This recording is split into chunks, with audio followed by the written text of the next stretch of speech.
Welcome to Work the Left Side. I am beyond hyperhyped to announce tonight's guest. I am here with the current reigning atomic champion, the one, the only Teddy Reay. Sir, are you good? I'm good, thank you. Hello, how are you? Mate, I am 5x5. In the words of Tim Strange, too blessed to be stressed. So it's all good.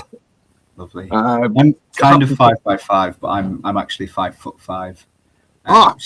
Slightly different. But dude, you're 5x5 every day. It's all good. Yes, that's right. I've got the atomic belt. I'm actually wearing it now. I would show you it, but my pants would fall down if I took it off. So it's not just a prop. Belts do have uses, you see. They keep your pants up. Yeah. I wear them every day. Just walking around the street like that. Yeah, there we go. Dude, mate, if I had a belt like that, I'll be wearing it every day. I'm not going to lie to you. I'll be like, yes. No, it's downstairs on my shelf. Don't worry. Nah. Dude, at least it's not. I always kind of wonder, like, because I know some places keep hold of them, or some places let people kind of take them around. So it's kind of like you've got the pleasure, or I suppose the pleasure or the burden of having the belt, but then having to take the belt to shows as well. Yeah, I'll be honest. Every belt that I've had since I started wrestling, I've always had it where the companies let me take it home with me, which is nice. It's quite fun to have at home. But also the amount of times where my fair lady Jenny, my beautiful girlfriend, has gone, Ed, have you got the belt? And we're literally in the car outside the house. And I'm like, nope, let me go get that. So yeah, you are right. It's definitely a burden. I think I can remember, obviously not yourself, because you haven't forgotten it, not to jinx you, but I can vaguely remember a story about hearing about somebody who forgot the belt and they kind of had to write it into the storyline, like somebody stole the belt or something. That's why they weren't in possession of it. So it's like, there you go. Worst comes to worst, stick your fingers, always blame someone else. Yes, exactly. I swear I was at a show, I can't remember exactly the details, but I swear I was at a show where somebody forgot a belt and had to use a different belt, like use the secondary belt, but pretended it was the main belt, and it was a whole mess. But yeah, it definitely happens more often than you'd think. Oh, you'd just be like, I don't know, you wouldn't own it, but I'd say you'd write it to the storyline or something. That saying that somebody stole it, or somebody's playing a rib on someone and said that they've hid the belt or something, that's better than coming out with the wrong belt and thinking that the fans wouldn't notice. Yeah, well, I don't know. It's wrestling, isn't it? It's carny. It's very, very carny. I mean, I used to have a belt. I'm not going to name the company, but I used to have a belt where the actual belt itself said GRP on it, and this is for like a very old company. It stood for God Ring Promotions. That's like a whole other story in of itself. But over the top was this new company's name, and they'd basically got a bit of paper and they taped it over the top of the belt. And to be fair, they'd done quite a good job. You wouldn't be able to tell. And they've had that belt for over 10 years now. And nobody knows.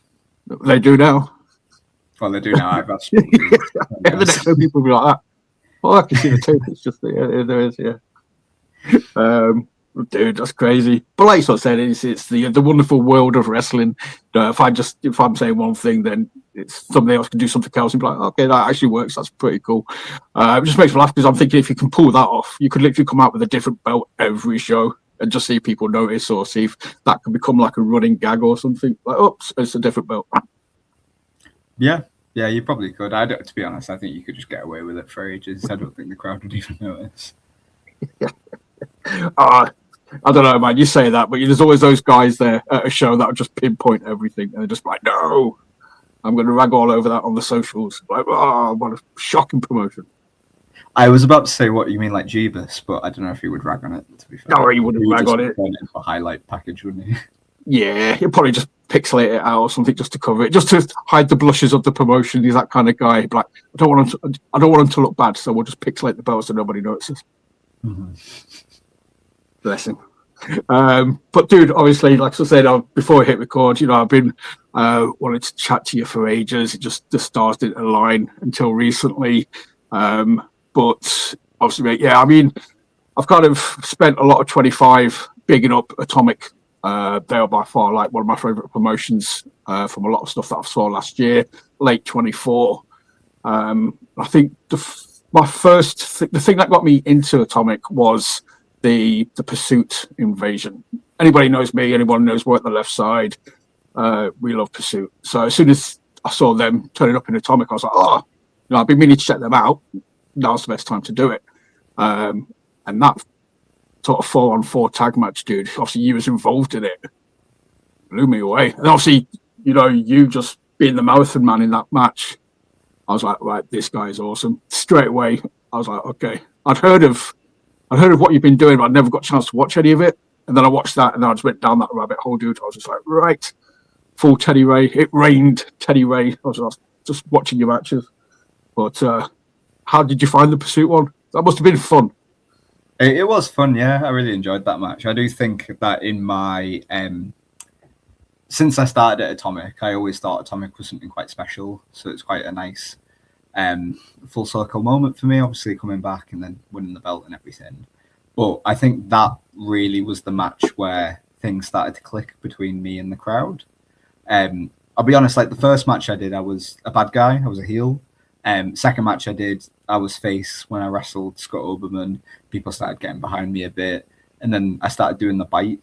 And the good thing about Atomic at the time was that it was a brewery show at Azvex Brewery, which for one is really good because you'd get towards the end of the show, I would come out, I'd bite somebody. And because half the crowd are drunk, they'd be like, "Wah, somebody's biting somebody and he's a rat man. Wow, fucking mad, yeah." And they would just go mad for it. And then secondly, I really like the venue because I don't know, I think for that Pursuit match, it would have had the mural up. But you must have seen, you had the ring and then on the back wall, they had that like beautiful mural with like the animals and the skyscrapers and stuff. Honestly, I think the moment that mural went up, the quality of the shows just doubled. It was so cool. It was such a cool venue. And I think, that match in Pursuit where I did like you said, the Marathon Man, the Soul Survivor gimmick. And it was against Kemper and Nathan Black at the end. So obviously two big lads. And I'm like I said Will Cruz before that as well. Will Cruz as well before that one, I think. Will Cruz in there too. And so it was very much the underdog gimmick, and then I did the bites and everything, and I think that was really the moment where the crowd were like, "Oh no, he's our guy," which is very nice. And then that is what has inevitably led to me getting about 25 title shots against Scott Oberman, and then finally beating him. Dude, I was going to mention them obviously because I had the pleasure of talking to Scott a couple of months ago, kind of thing. So obviously those matches came up when I was talking to him, got his side kind of thing, and. Just because that was another thing. Obviously, as much as I love like the wrestling and the matches and everything like that, like the story behind, like you sort of said, you faced him like late 24, and you faced him again late 25. There's previous other encounters, but for me, it was kind of like a year long. Coming full circle. You failed then. Obviously, you got the belt at this point. It's just like the videos and stuff. It's just the character work. Mm-hmm. Yeah, I really enjoyed the feud with Scott Oberman. I will say he does stink, like actually really does stink. It's kind of like a mix of like raw onion and poo. Like he does reek really, really bad. But he is a good wrestler. I'll give him that much. Give the devil his due. He's a good wrestler. But yeah, like I said, you can trace it all the way back to the second ever Atomic show where we wrestled in the opener. And that's when people started getting behind me as a face a little bit more. And obviously that's progressed over time. And something that I like when it comes to wrestling, maybe I sound like a pretentious arsehole when I say this, but it's fine. I quite like the idea of character development and, seeing characters change over time, and it makes sense and it follows a storyline that people can follow and it is clear. And so for that, I really wanted to go for the angle of before I went to Australia when I had that last match with Scott Oberman, and that was kind of the one where everyone thought, oh, he's going to win. It's the third time they're wrestling. It's the big show at the end of the year. It's like the big WrestleMania moment. Babyface is always over, and I really wanted to tell the story of, in my personal story, I'm not ready for it. It matters too much to me, from the perspective of I'm obsessed with proving to Scott Oberman that I'm better than him, because he screwed Northwest Strong and he screwed me and he turned our back on us all, and that's what I prioritized, was proving to Scott Oberman that I'm better. And then I go away for 6 months. I go to Australia. I do the classic, oh, I'm going to go traveling and learn about myself and everything like that.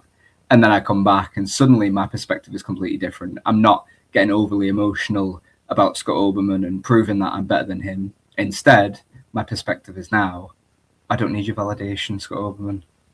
I've got validation from the crowd. I've got validation from myself. Do you know what I mean? And that's, one, it's maturity, but two, it kind of does reflect my own personal life, in terms of, I did literally go away for 6 months to Australia. I lived in a different country, went traveling through Asia for a little bit too. And I did learn lots about myself, and I learned lots about what I prioritize in life and what I should be prioritizing, and maybe what I can cut out a little bit in terms of toxic traits, like where I get my validation from, for example. Good. That's awesome. Like I say, it just fits the narrative perfectly, like you sort of said. It's just, and then obviously when you win and you get the belt, it proves the point. It's just like, yeah, there we go. Told you, job's a good one. So, mate, yeah, that's the kind of stuff that I love. In, like I said, I like matches. I like watching random matches. But if I can get into sort of like you sort of said, character development, those storylines, those emotions, dude. Like so, say when that match started, everybody would have been so invested. It was just, the energy would have been unreal. Also, a big shout out to the Atomic crowd, because they are the ones that make the energy unreal. And I love the Atomic crowd, not just because they cheer for me a lot and I'm like their guy or whatever, but sometimes you'll wrestle at a show and afterwards you might get tagged in some stories or some posts or whatever, or pictures that people have taken. I don't think I've ever wrestled at a promotion where I'll check my phone the day after and I'm tagged in so many pictures and so many like photography accounts. And there's somebody that goes to the Atomic shows that will draw like little images from the shows, and they literally sketch it out of like us wrestling. Like I think they're the most creative crowd I've ever wrestled in front of, and it's so cool that they're such creative people and they watch us do our creative thing and they enjoy it so much. It's very, I just think they're a very cool crowd. Dude, that's awesome. So I must admit, I always kind of wonder, from a fan's perspective, because I'm one of those guys, like if I'll go to a show, I'll take photos, I'll do videos, I'll do sort of Jeebus from Temu reels. But then obviously, we have to tag people in them the next day. And I'm always kind of like, is it a good thing to tag them in? I don't know. Is it kind of like, do you guys kind of feel like, if your notifications do kind of blow up the next day, being like, yes, because obviously you guys want to be memorable. You want to leave that impression. You want people to be talking about you. So that's got to be a good thing. But then I'm always kind of like, shit, am I just bothering them? You're absolutely not bothering anybody. Don't worry. I mean, like, I think social media is hard enough, having to, come up with content and posting and making sure you're posting consistently while also living your actual life on top of that. Yeah. So, I mean, if you make me a highlight video and stick it up on yours and tag me in it, I'll be like, yeah, great. I don't have to post anything today. Do you know what I mean? It's making my life a lot easier. Now, if you were doing it on my personal account, then I'd probably be a bit annoyed because I'd be like, well, do it on my wrestling account. But you're not. Do you know what I mean? It's, if anything, you're just helping us out. Well, there you go. Awesome. Obviously, I did a little intro reel, which I posted on mine earlier. Obviously, tagged you in. So you're welcome for today's content. There you go. You got people got to see about 55 seconds of you against Rio, against Will Cruz, against Nathan Black, against Scott Oberman. It's all good. Oh, fantastic. I'll be honest, I haven't actually watched it because I've got notifications turned off and I'm awful at social media, but thank you. I will watch that. I've just had a Ralph Wiggum moment of like, if you just watch this back in slow motion, you'll see my little heart break slowly. It's like, But, dude, but no, obviously I mentioned the, Pursuit, that match, the Scott Oberman match where you won. We was talking about the brewery as a location. Obviously, that match was, I don't know the name of the building, apologies to the Atomic fans and to Atomic themselves. But, it seems like some of these shows alternate between the sort of the brewery and then this other venue. And this other venue just looks absolutely amazing. It just looks like, it's all the way around. You've got the big stage, you've got the steps coming down to the ring. It feels like a big deal. It is a very cool venue. It's called Content. It's in the Baltic Triangle in Liverpool. I do miss the brewery, I'll be honest, because the brewery was very intimate. It had that beautiful mural. I think it was just so unique and so cool as a wrestling venue. But Content is quite cool too, and I am warming up to Content. I've only done 2 shows there now, but I am warming up to it quite a lot. And it has a lot more space for a lot more crowd too, so we could definitely jam in some more people if Content sounds good to you. Well, dude, you're the champ now. It's your house. You got to start thinking about it. This is my house. I've got to make this the Rat King's Palace. That's right, yeah, the Rat King's Palace. You undersold yourself earlier before. You referred to yourself as a rat man. It's like, oh, mate, you're the Rat King. It's not a rat man. It's a Rat King. Which made me pop, by the way, because I'm a massive Turtles fan. So as soon as I read, and as soon as I heard that, I was just like, oh, my mind just wandered. I was into the infamous Turtles bad guy. I was like, oh. I just bite people, don't worry. That's all I do. Fair enough. That's good. That's good. It's just a shout out. Any Turtles fans out there, hopefully get a little bit of yes, you know who you're talking about. But yeah, it's obviously the generic question that I mentioned. We'll get it out of the way. You can sort of tell me the origin story as it is. That's how I like to look at it nowadays. Everybody's got an origin story. I'm always intrigued. Yeah, mate, what got you started? What made you sort of decide to take those first steps into a training school? So I'm one of them examples in British wrestling of somebody who started very young. Obviously, I liked wrestling when I was a kid. I remember in primary school for our Year 6 Leavers Assembly, everybody did like a little talent show thing. Like all the girls were singing Jar of Hearts, and they had other things on too. And me and 3 of my friends, we did a wrestling match. None of us were trained. We didn't know what we were doing. I would love to watch that back if somebody recorded that, because it was absolute awful. But yeah, we did a wrestling match. And then when I was 13, 2 of those friends who I did that wrestling match with in that assembly thing had actually started wrestling training because one of them had a brother in wrestling, one of them had his dad in wrestling. So they started going to the local wrestling school, and then I kind of just tagged along at some point when I was 13. And that was in Barrow-in-Furness, where I used to live, up in Cumbria, up in the middle of nowhere. And that was training with Knockout Wrestling, KOW. I don't know if you've ever heard of them. But so I trained there right up until I was about 18 and moved across to Manchester. During that time, there was another school leavers thing. When I was in, what year would it be? Year 11, when I left secondary school, we all ended up going down the beach, and like we had a big end of year celebration thing. It was really cool, actually. I've not heard of many people doing this, but the entire year group all went down the beach and we all just got drunk together. And again, me and my 2 mates did a wrestling match in front of everyone. Standard.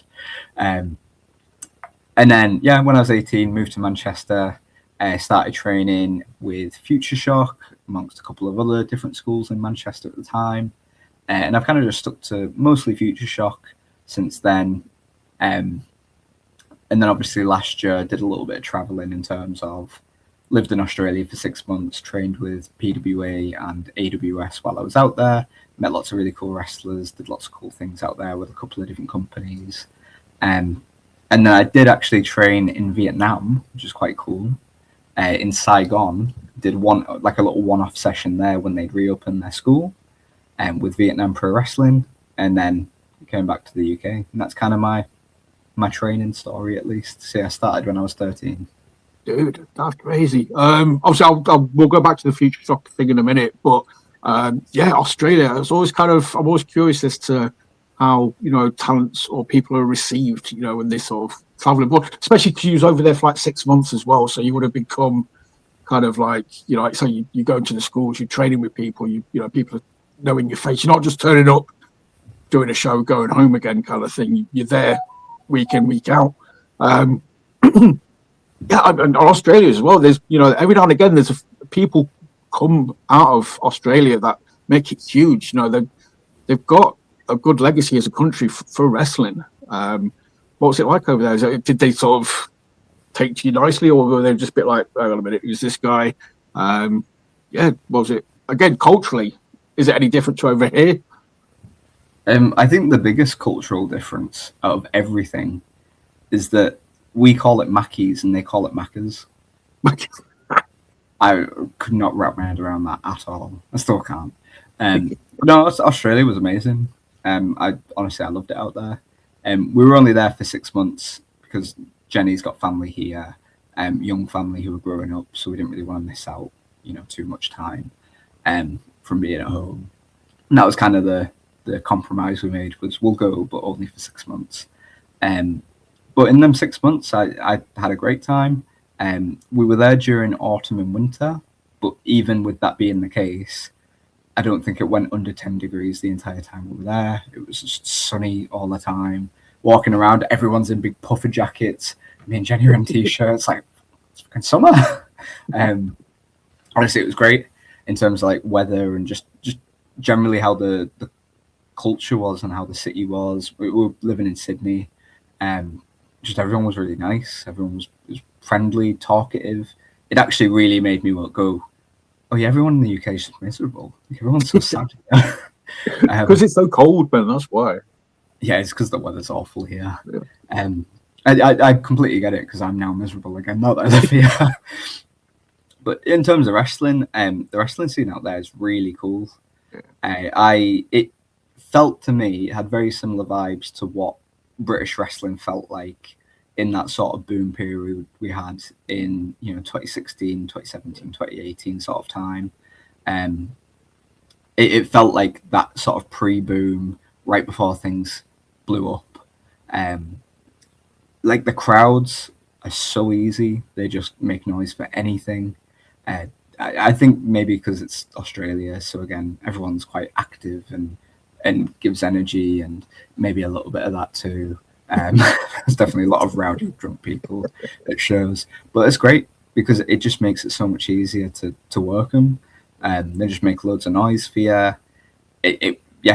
I had a great time training at PWA, which is a very good school. The only thing that I didn't like about PWA is the fact that it's so big, that there's so many people. Sometimes you go to a session and you don't get as much ring time because it's such a good school that it attracts that many people. But, you know, like they have loads of different trainers, so you don't even know who it's going to be when you show up to the session. But that's not a bad thing at all. It could be Robbie Eagles, it could be Madison Eagles, it could be Jessica Troy, who knows. I had a great time training with them for especially things like athleticism and things that maybe we don't focus on as much at Future Shock. A little bit more lucha stuff that I'd not done before. So again, expanding my horizons and my skill set and all that sort of stuff. And I also trained at AWS, which was the school that was a lot closer to where I lived in Sydney. It was a little bit smaller than PWA, but was still good for a very different reason. I was training with DSK there, and he focused a lot more on the things that I'm a little bit more comfortable with in terms of a lot of call-in matches on the fly, a lot of, you know, more technical side of wrestling, and focusing on just tightening things up to make it look crisp. But yeah, I think in terms of my personal life, it did me wonders just to get out of the country for a little bit and, you know, process things. But in terms of wrestling, it also did me really well just to push me out of my comfort zone a little bit, rather than being in Manchester, which is where I'd been for the last 6 years before that. That sounds awesome. Yeah, I'm always kind of, like I say, just curious as to what it's like, you know, and people normally when they wrestle abroad, you know, they go over, they have the match, they come home again kind of thing. They don't get to sort of soak up the culture or, you know, become part of, you know, the neighborhood or the city or whatever kind of thing. So it must have been nice, like, to just go there and just do it on a day-to-day basis. For 6 months, you are an honorary Aussie, so you're part of the furniture. So I just think that's awesome. It was very cool. I'd happily go back, except I don't know if Jenny would go back just because of the family. Wow, the promotions you worked, man, you can just be like, right, the return of it's something for them to get hyped up about as well. They can just be like the Rat Kings coming back, keep your eyes peeled, coming soon. And then you just get like another awesome promo video of just you. Right, there we go. Just wrestling at its best, mate. It's just getting people excited. Yeah, you're right. So, talk about Manchester, though. Obviously, no, but we'll go back to the Future Shock now because that is, as I mentioned Pursuit earlier as well. I'm under no illusion as well. Nothing but love and respect for Future Shock. I've spoken to many people that have gone through those doors over the last few years, and they're churning out some of the best talent in the country at the minute. Obviously, first one that springs to mind is because I've just seen him win the True Grit Rumble is Mr. Tony Wright. But yeah, Sam Bailey, Chris Ridgeway. I don't think Lizzie teaches there anymore, but obviously, Lizzie was part of the coaching staff before. 3 of the very best in the country, teaching you what to do. Yeah, Future Shock's really cool. Something that I really did enjoy coming over from Barrow is the fact that, coming to Manchester, you can travel a little bit easier to other shows in the country, whereas when I was in Barrow, I was a little bit landlocked. I don't know if you know much about Barrow, but it's like an hour away from the motorway, from the closest motorway, which is very out in the sticks. Whereas, Manchester was great when I first came here in terms of like I could just jump in a car with Big Guns Joe and go train at NGW or go train at the NGW even up in Chesterley Street, which is hours away. It was great for getting out to different places to train and getting out to different shows to go and help and network and meet people. And also good because there were a lot more people on the same page as you in terms of wanting to get out there. And Future Shock's great for that too, because it is kind of a hub of people that just want to be better at wrestling. And I do think it's a great model that you've got Chris Ridgeway and Sam Bailey. They have 2 very different mindsets on wrestling, but it is good because you get to train with both of them and you get to learn both mindsets, and then you pick what you want for yourself, if that makes sense. Take bits from both. Exactly, yeah. Sometimes one psychology is going to be better than another psychology. One idea that you have is going to prevail over the other idea, but as long as you can explain why, then that's what matters, right? And again, with if Sam Bailey says one thing and Chris Ridgeway says no, do it this way, as long as you understand why it's better to do it that way or why it's better to do the Sam Bailey way, and then you can pick and choose depending on where you are in the country, where you are on the card, who you're wrestling, what the story of the match is, all that sort of stuff. So yeah, I do think Future Shock's great for that aspect. Dude. Yeah, I'm not going to argue that. Also, I mean, it's been around since, 2005, so they must be doing something right. Yeah, doing something right. But yeah, you also mentioned there, Chris Ridgeway, massive mark for. Looking through, promotions and things where you've done matches. Obviously, I was going to mention Northwest Strong, but I won't now because you mentioned, obviously, earlier in Scott's Mills, so I don't want to go back to that. But also, being part of Scum with Scotty Rawk, a great example of being able to learn whilst just having matches or just being around someone. Mm-hmm. Yeah, I think throughout my wrestling, I'm not going to call it a career, but throughout my time in wrestling, there's been like a handful of people that I will just wrestle until the end of time for some reason. Like there could be 100 wrestlers in the world, and I will somehow just get paired up with these 3 people on repeat. And I would say that they are RPD, Ethan Kelly, and Scotty Rawk. I've wrestled in loads at BWR. We did like a whole storyline at BWR around the Cruiserweight belt, which resulted in, I think, one of the loudest reactions I've ever had in front of a wrestling crowd, which at the time was very, very cool to me. And like a big moment that I look back on. We tagged in Morecambe as Scum, like you just said, which was quite fun. Although we used to do this thing where obviously I'm the Rat King, right? So I'm like a little goblin man. So I would get crouched down in the corner, and I'd have Jenny sticking her head through the ropes here, like whispering something in my ear. And then Connor, I guess because he's like the high flyer, he would be stood up on the top rope, up in the corner above me. So it's a cool visual, right? What you don't know is how wet that man's hair is. And when I tell you I'm underneath and it is raining on me, there's drips coming down. And I'm like,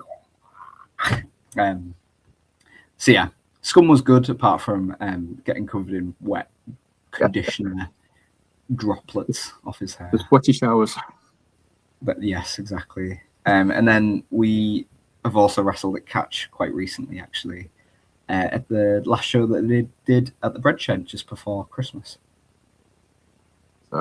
They all would be matches if anyone gets a chance to go watch. If you can find them on socials or YouTube or anything like that, then yeah, definitely go check them out, because two of the very best guys doing what they do together. They just, it was awesome. Obviously mentioned Morecambe, massive shout out to Odyssey. Any chance we get to mention Odyssey, I will jump at it because they're awesome, and it's still real in Morecambe. God damn it! And you mentioned RPD as well, just another guy I've got all the time in the world for, and I can just imagine it just being good, working with him. RPD is really easy to work with. He's lovely, he's friendly. Scott Oberman does stink, but RPD, I think, is the best smelling wrestler I've ever wrestled in my life. He smells so good. I love it when he comes up to me and talks to me, because I'm like, stay there, Ryan. Actually, I swear I saw him at the Christmas markets like a month ago when I was getting to the train station to come home. But obviously, you can imagine the Christmas markets in Manchester at like rush hour. So many people, like you're just trying to get through. I'm trying to get through, and out the corner of my eye, I went, that guy looks a bit like RPD, and that woman next to him looks a bit like his missus. And, this is all in the space of like 2 seconds, so I didn't have time to look. I wonder. Smells like RPD. It was definitely RPD.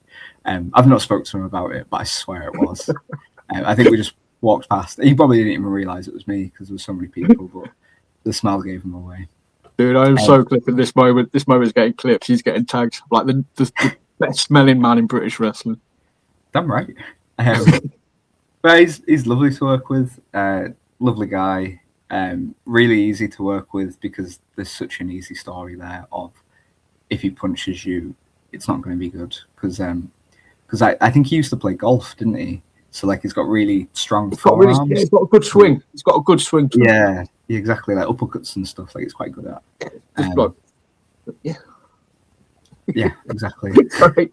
I've just got the visual. I've got like an animated Teddy Ray just kind of floating through the Manchester Christmas market with his nose dripped in, just kind of following RPD like a cartoon. Like when somebody smells some like sweet food, and you just see them like floating along like that.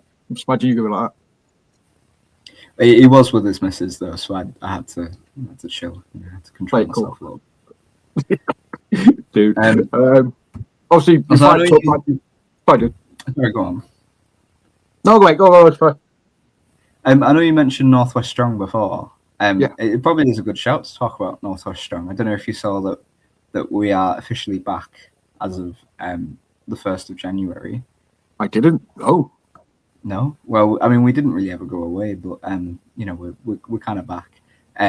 Chris Ridgeway, Keenan, and myself, we are now a big trios tag team.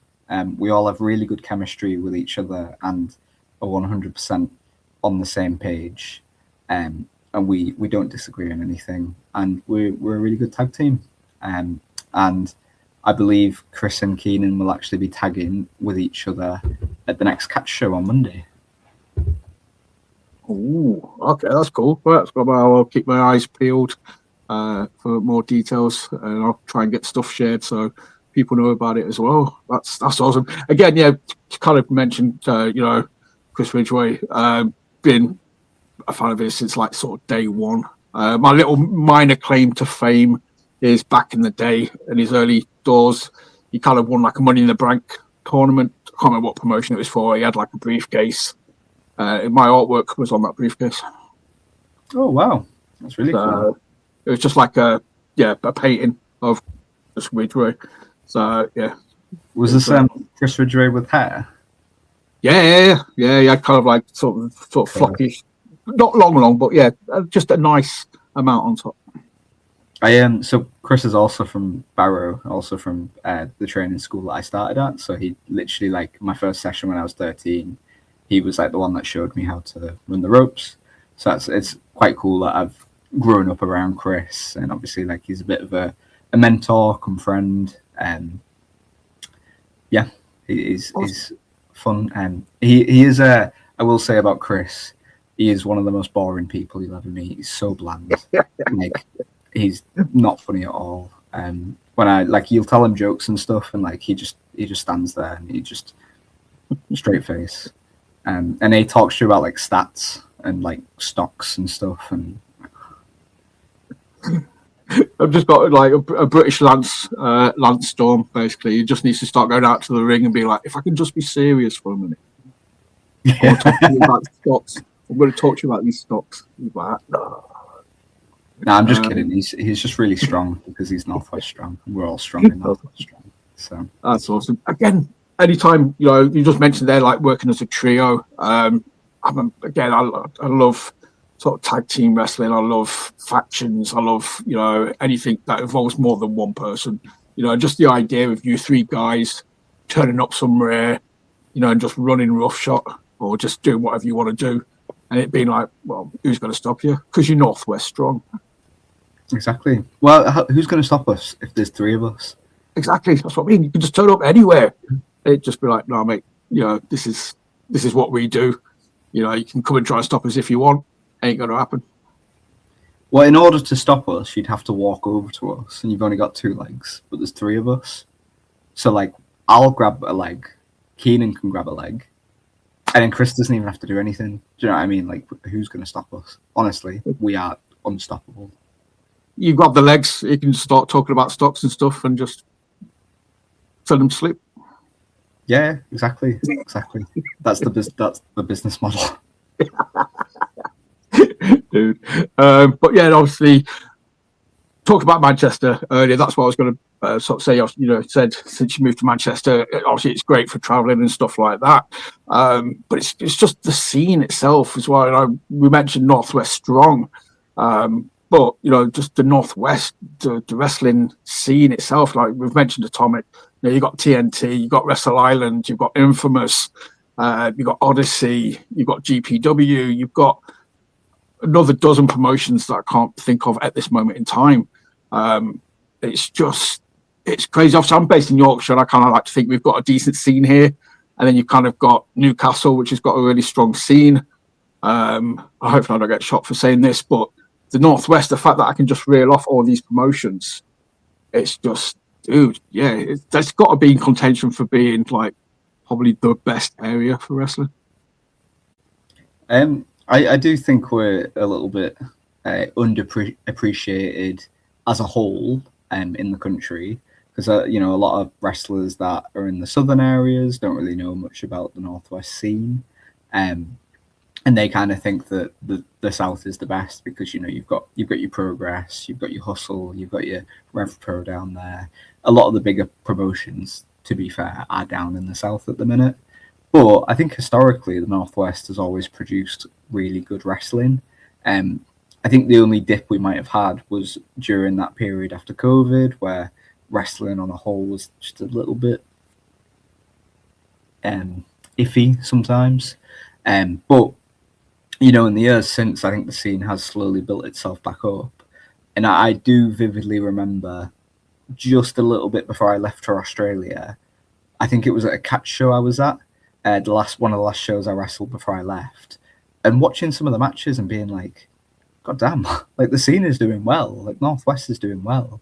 I remember that people like Tony Wright, well, he's always been good. He's never been a bad wrestler by any means, but I remember watching him against Brady Phillips on that show and being like, God damn, like this could be main event anywhere. This is incredible match. And Tony's like proper holding his own, and seeing the progression that people like Tony have made is really cool to see.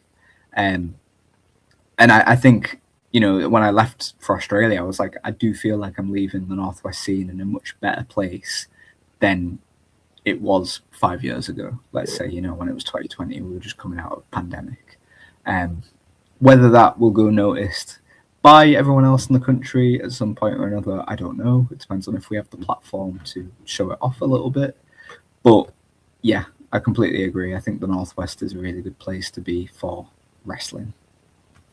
It's not underappreciated here, and I try and big up as much as possible. Like, you know, whether it's Wrestle Island, whether it's Atomic, you got Burning Heart and Atomic doing a show together in I want to say February or March. I want to say March, but I've got a feeling it's February.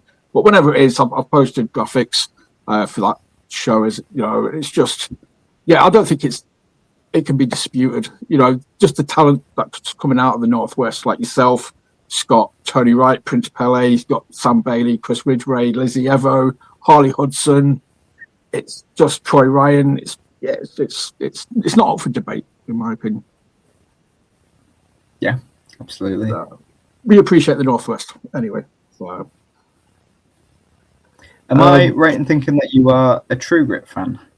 I am, yeah. I was going to say, yeah. I saw Tony win last month or a few weeks ago. You know, Tony Wright won the True Grit Rumble. So, yeah. Sorry, mate, I'll cut you off there. But, yeah, I am a True Grit fan. Sorry. No, it's all right. No, that's fun. Did you know that my fair lady, Jennifer Lee, has actually wrestled 2 matches at True Grit? I'm guessing that's not her ring name. No, not Jennifer Lee. She would have been Jenny Wood at the time. It depends on how long you've been going to True Grit shows for, because this was pre-pandemic. I dropped off. I was there at the very start, and then I think from about 2017 to about 2000 and to about 21, I kind of stepped back. I kind of hid away, and I didn't sort of watch anything. So that's probably, you know, my luck. That would have been about the time, I'm guessing. I think it probably was. Yeah, I don't know if you ever saw Matt Myers doing his Chuckwood gimmick.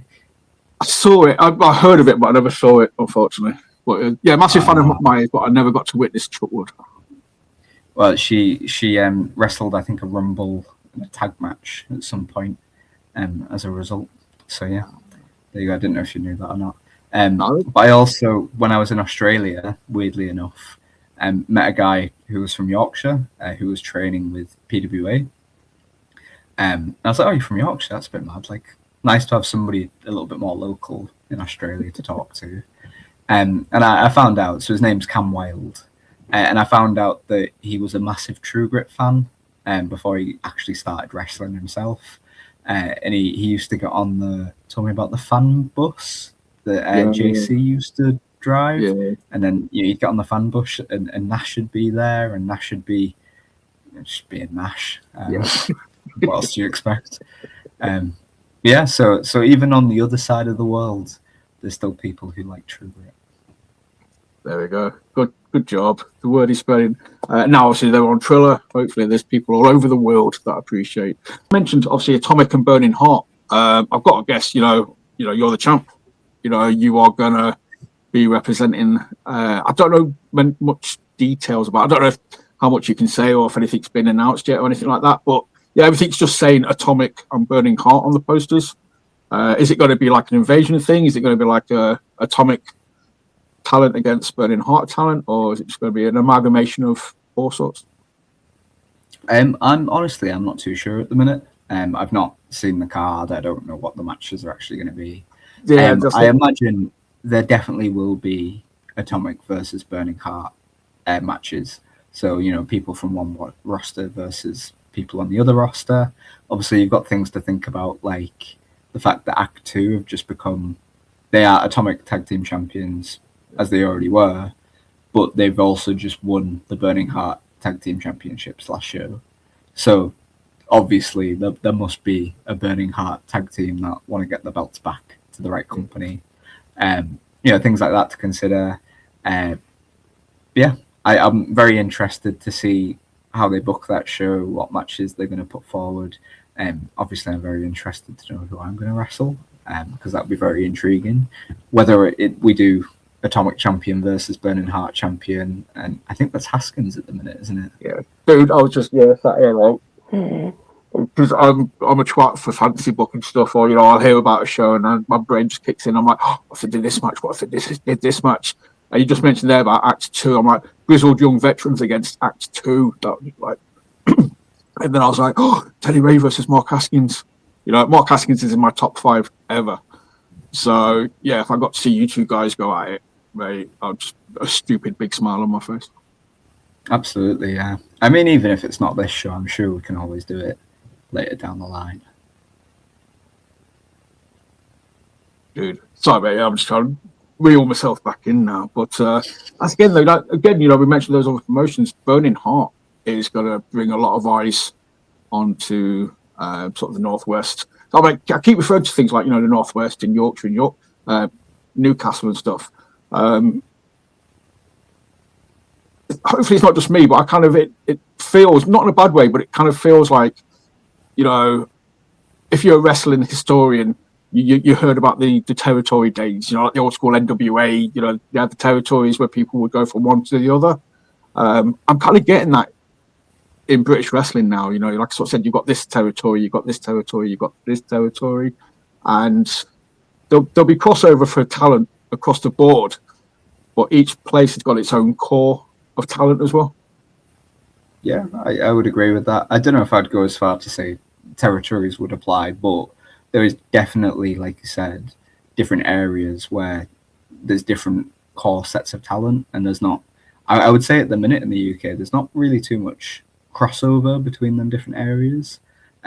Like you said, you've got the Northwest, and you've got kind of that one group of people who will do a lot of shows in the Northwest and will cross over a lot in the different promotions in this one area, covering, from Liverpool, a bit Cumbria, Manchester, maybe a little bit of Yorkshire, but that's kind of where the boundary kind of starts coming into play a little bit. A bit of Cheshire too. And then you go over to the Northeast, it's a completely different group of people that are over there wrestling. I did a show in the Northeast not too long ago and met about 20 people I'd never met before in wrestling. I've been wrestling since I was 13. Because it's just a completely new set of people. And then again, you get to the Midlands. The Midlands is completely new, completely different set. You've got the Southeast, you've got the Southwest, you've got Wales, you've got Scotland, so many different areas. And to be fair, wrestling is very saturated at the minute. Some people would even say oversaturated. But yeah, I agree. There are different, it is kind of split into different areas. I would like to see a little bit more crossover with different people. I'd like to see a lot more people from the north getting on shows down in the south, and getting on the bigger shows, especially like your Rev Pros and your Progresses and everything else. And it to not just be the people that you've seen on Rev Pro and Progress for the last 5 years already, like Young Guns and Kid Like Us 2 and whoever else. Not to say that they're not good, because obviously they are, they're all mint, but I'd like to see some new faces getting a little bit more opportunities. Yeah, exactly. But again, I can only speak, as a fan based on, from this sort of side. But I don't know if part of that is like, say, the traveling, because you've got such a wealth of options, close to home now. Is it common knowledge for people to drive 3 or 4 hours, to a show? Again, I've been a wrestling fan. Like I said, I dipped out of it for 4 years. But prior to that, I kind of got into it in about 2010, and there were probably 10 core guys that seemed to be everywhere in the country. They would drive for 6 hours at a time and do like 3 shows a day kind of thing. Whereas that's obviously not needed now. I think if they were around now, they wouldn't do that because they can just get all the bookings they want in a smaller radius. I think traveling for shows is definitely still something that people are eager to do. Especially, in this area, because as good as the promotions are up here, they're not the promotions that the big companies have got their eyes on, really. They might see the odd clip or the odd match, but really, the big companies have got their eyes on the places like, Progress and Rev Pro and whichever other big ones like Hustle down in the south. And that's where the connections are. That's really where you want to be getting if you want to really make it in wrestling. It's the obvious route, at least. So yeah, I definitely think people are eager to travel, but it's all well and good me saying I'd like to see more people being able to travel to different areas. If I was running a show, and let's say I'm running it in Manchester, am I going to look at all the people in the south and go, oh, I'll have them, No, I'm just going to put the people in the north because I don't want to pay petrol prices. You know what I mean? I want to save money. I've got 100 wrestlers on my doorstep. Why should I even think about looking any further afield? So it completely makes sense as to why it is a little bit area locked at the minute. Unless you've got something very unique to give, you kind of are just stuck in the one place. That makes all the sense. I was going to say, it's just, I've been a fan for a long time. Obviously, you have as well, kind of thing. You've kind of seen you've seen it on both sides sort of change, probably for the better. I'm a firm believer that British wrestling is the best it's ever been at the minute. So yeah, I mean, you guys are a part of that. It's just, to me, man, it just must be a really exciting time to be involved. Yeah, absolutely. It's definitely a lot better now than it was 5 years ago. I know I kind of touched on it before, but that post-pandemic period, as much as everyone was like, no, it's fine, we'll fight on, it was a little bit rough at points. Looking back on it, it is nice to see that overall the whole country has sort of built up from that, and the standard of wrestling, I think, is a lot better than it was when we first came back. I think a lot of people have built a lot of confidence, and I think shows are doing a little bit better now. Yeah, it is nice to be part of it. So what's next for Teddy Reay, though? Obviously, we sort of mentioned, you want to get out and about, like sort of said, if you get a chance, obviously, I'm not going to say if you get the chance to work at Rev Pro or Progress, would you do it? Because obviously, yeah, you would, everybody wants to. Is there a list of things you want to do this year that you can tick off? Is it just broadening the horizons, working up in Newcastle on a more regular basis, or working the Midlands, or heading down south again? I'll be honest, I'm actually awful at making lists and goals and everything like that. I know that's what you should do, but from what you just said, I would really like to wrestle in Newcastle. I've never wrestled in Newcastle before, but Newcastle is personally a very cool city to me. I go at least 2 or 3 times a year anyway.